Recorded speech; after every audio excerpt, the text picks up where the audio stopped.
out a little bit.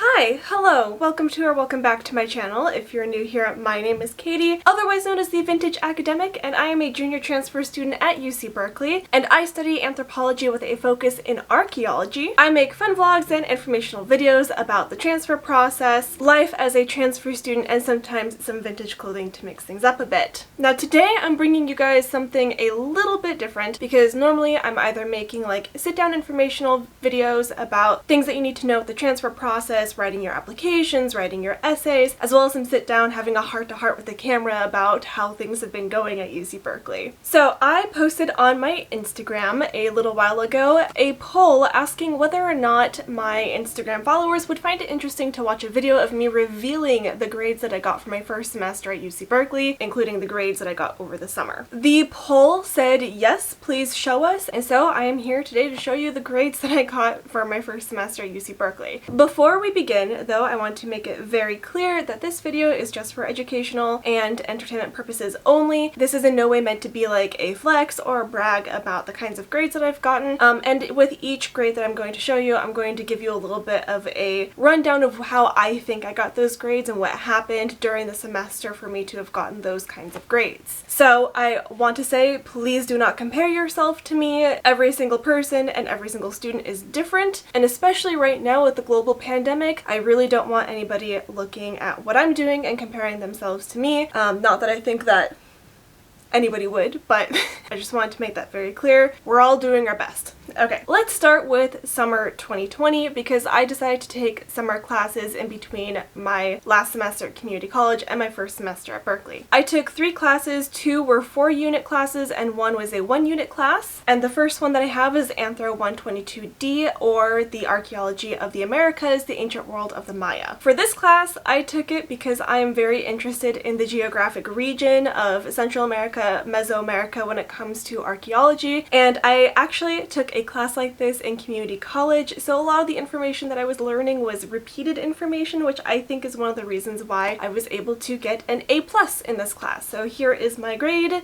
As you can see, I got an A+ for this class. This class consisted of lectures, some readings, and then a group project that culminated in a presentation at the end of the semester alongside a 10-page paper. So there wasn't a lot in the way of assignments, but I did have that 10-page paper, which I wrote about the history of Maya epigraphy, so not necessarily Maya epigraphy itself, but the history of people trying to figure out, you know, the ancient Maya language and trying to decode the glyphs and all that kind of stuff. My group project was an experimental archaeology project where we decided to try and look into the famous Maya cacao drink and try to recreate it ourselves. Because I had already taken a class like this in community college and because I already had experience with a lot of the things that we were doing, I'm pretty sure that's one of the reasons why I got a good grade in this class. Additionally, it's a summer course and the summer courses were being taught online. They were the first courses being taught online when we switched to an online format, so I'm pretty sure that the professor was pretty lenient with grades.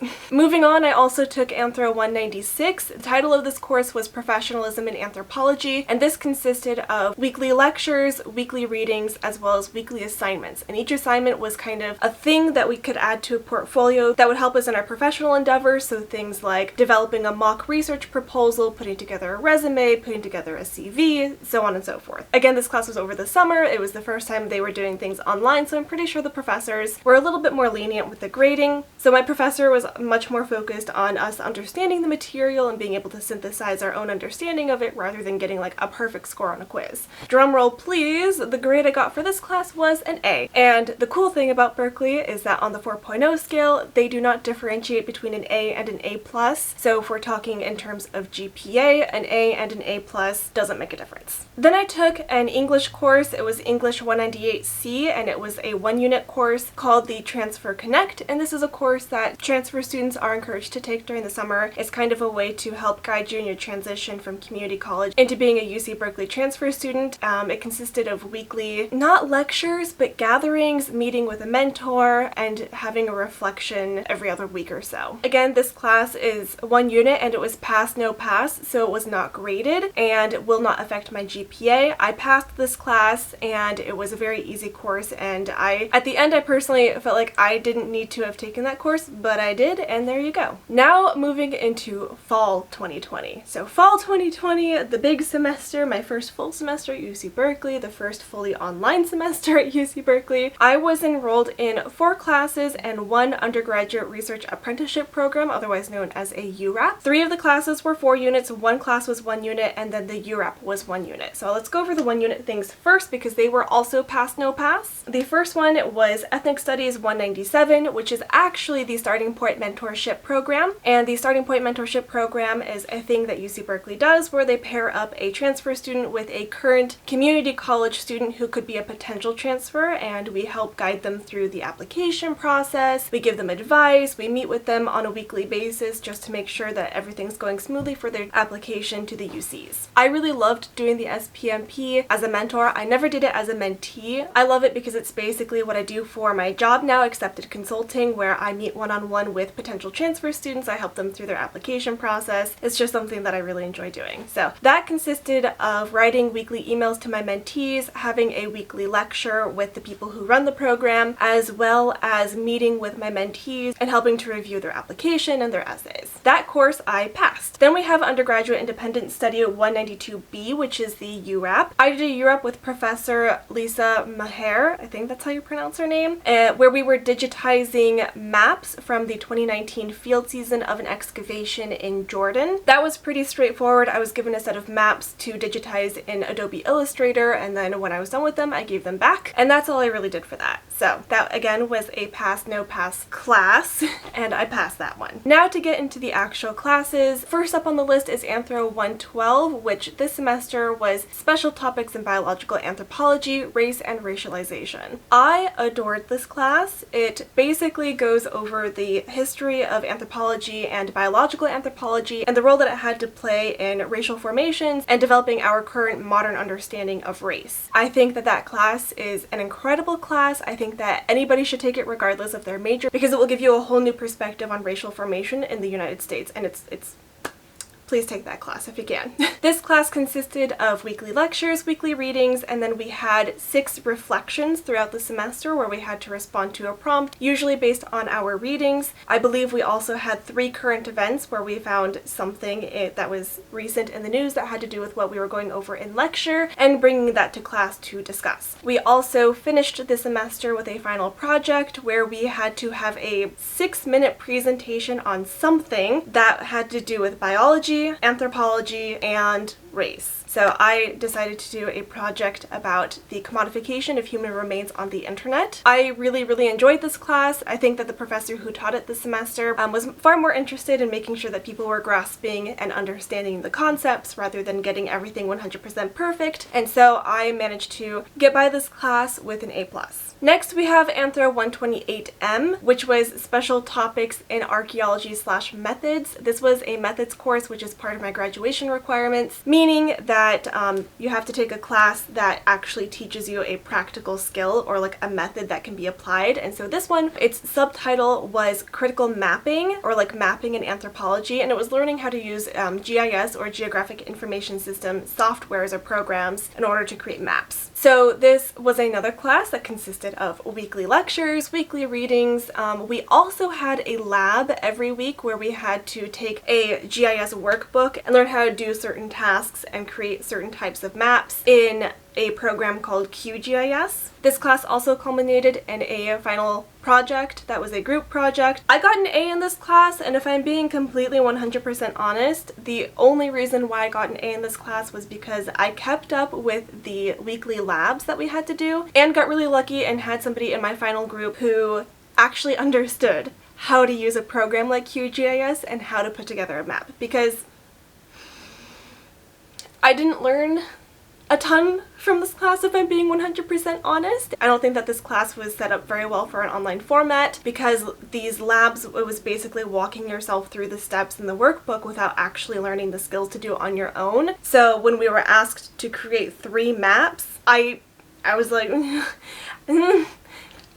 I didn't know what to do. So luckily we had somebody in our group who had already learned how to use QGIS, like knew exactly what to do. So he kind of took the reins, and I'm pretty sure that's the only reason why I got an A in this class. Jake, if you're watching, thank you. And then lastly, for this semester, I took Anthro 130, or the History and Theory of Archaeology. I took this class because I love archaeology and I am super interested both in its history, because anthropology and archaeology have, you know, a very problematic history. So I want to learn more about that, as well as theory, because I think theory is really interesting, and theory is kind of what you would get into as you start going into upper levels of research, like going into a PhD program. So I want to like start getting my foot in the door and learning about the different types of theories that have existed in the history of archaeology. This class was also a weekly lecture, weekly readings, and then the only actual assignments that we had throughout the duration of this class were 3 essays. And I say essays with air quotes because they weren't like 5 to 10 page essays that we had to synthesize ourselves with research, but it was prompts that we responded to that had to do with the reading, kind of like I did in race and racialization. And we did that 3 times through the semester, with the last one being made optional at the very end of the semester. I should also say that we did have a miniature group project where we had to select an area of theory in archaeology, and then we had to go find articles in that area of theory, something that we hadn't gone over yet in class, propose that to the class as the reading for that week, and then we had to synthesize summaries of our articles as well as discussion questions for our articles and come to class ready to discuss them. So I actually really enjoyed doing that. I got some really good feedback on the summary that I did for my article, which I was quite honestly surprised by. But again, this class was with the same professor from my professionalism and anthropology class over the summer semester, and that professor is far more concerned with you understanding the concepts and the material rather than getting everything 100% right on like a quiz. I view that person as a rather lenient grader, and I got an A for this class. So overall, in summary, I have a 4.0 at Berkeley, which doesn't compute because I graduated high school with a 2.2 GPA, and then my very first semester of community college I got a C and an F. So yeah, it's a lot for me to like comprehend and process, but I think it's pretty cool. And then let me give you guys like a quick sneak peek into what I'm doing for the spring semester. I am taking 4 classes, not including the URAP that I applied to, not including the SPMP program, and not including the honors thesis that I want to start working on.